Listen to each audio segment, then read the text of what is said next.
Earlier this week, actor Rainn Wilson, who played Dwight in the popular sitcom series The Office, made headlines for posting a tweet where he stated the obvious because it's rare for a Hollywood actor to dare bite the hand that feeds them when he said that there was anti-Christian bias in Hollywood, and a lot of normal people started to celebrate his actions, and he quickly backpedaled because he wants to work again in that satanic industry after he watched an episode of HBO's series The Last of Us, which is just gay propaganda.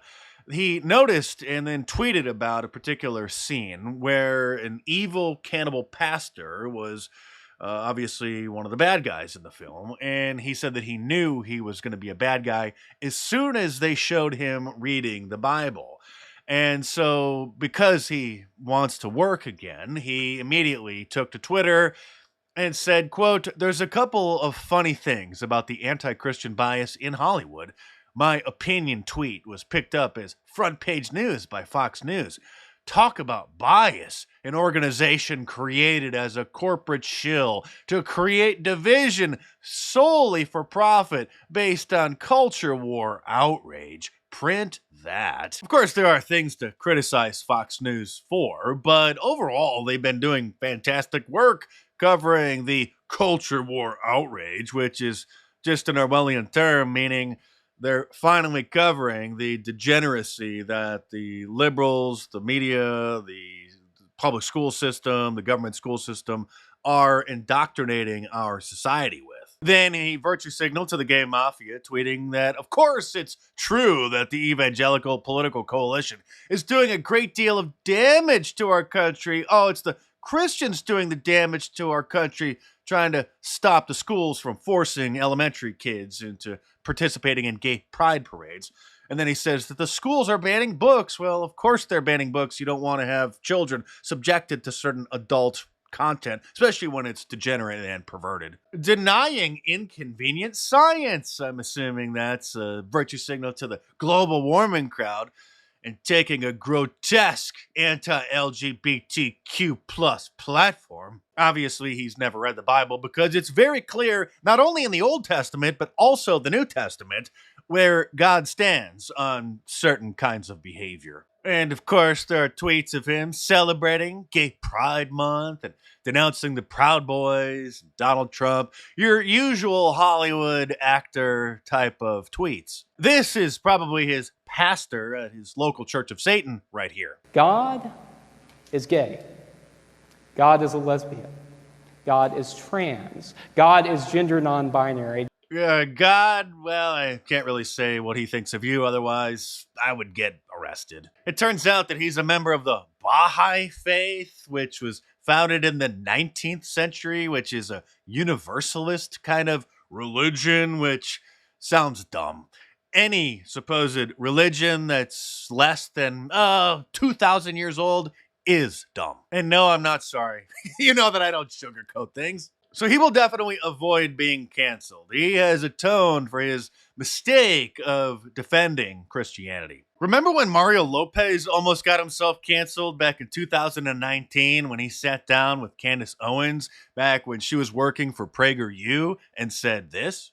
I'm kind of blown away too. And look, I'm never one to tell anyone how to parent their kids, obviously. And I think if you come from Maybe a place... you should, though, because you seem to be doing something right. Well, thanks. You know, and I always say, if you come from a place of love, you really can't go wrong. But at the same time, my God, if you're 3 years old and you're saying you're feeling a certain way, or you think you're a boy or a girl, whatever the case may be, I just think it's dangerous as a parent to make that determination. Then, okay, well, then you're going to be a boy or a girl, whatever the case may be.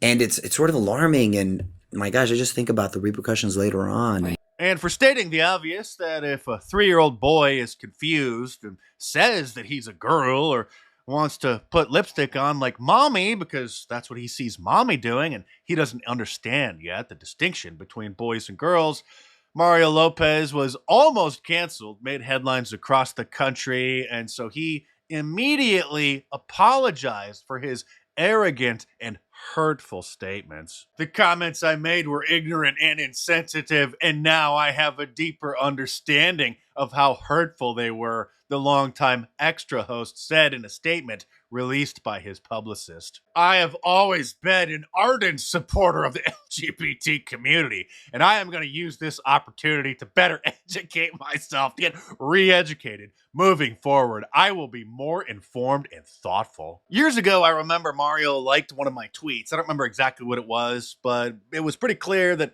he's a closet conservative, and the fact that he sat down with Candace Owens shows that he was starting to get into the water, but then immediately got scared off. And it's too bad, because if he and other conservative celebrities would have spoken out a couple years ago about the slippery slope that society is now sliding down, we might have been able to avoid this cultural collapse. And because Christians, conservatives, and even members of Congress have finally gotten the guts to not only speak out and denounce the cultural Marxism that's being forced on society, but actively protest it, the feds have activated their Nazi groups to go and protest the Drag Queen Story Hour, so that normal people can be smeared as a bunch of crazy extremists and Nazis. In Ohio, a group of about a dozen losers who identify as Nazis, half of which are obviously feds, and the group is being directed by feds, showed up at a Drag Queen Story Hour event alongside dozens and dozens of normal people to make the rest of us look bad. If you're part of a group that is making the drag queens who are preying on children seem less crazy, then you really need to start questioning who it is that you're keeping company with. In other news that won't surprise anybody, but is still hilarious, CNN's ratings continue to decline, and the network is scrambling to try to figure out what to do. They've been experimenting with bringing back their town hall events instead of just having some talking head complaining about Donald Trump for an hour.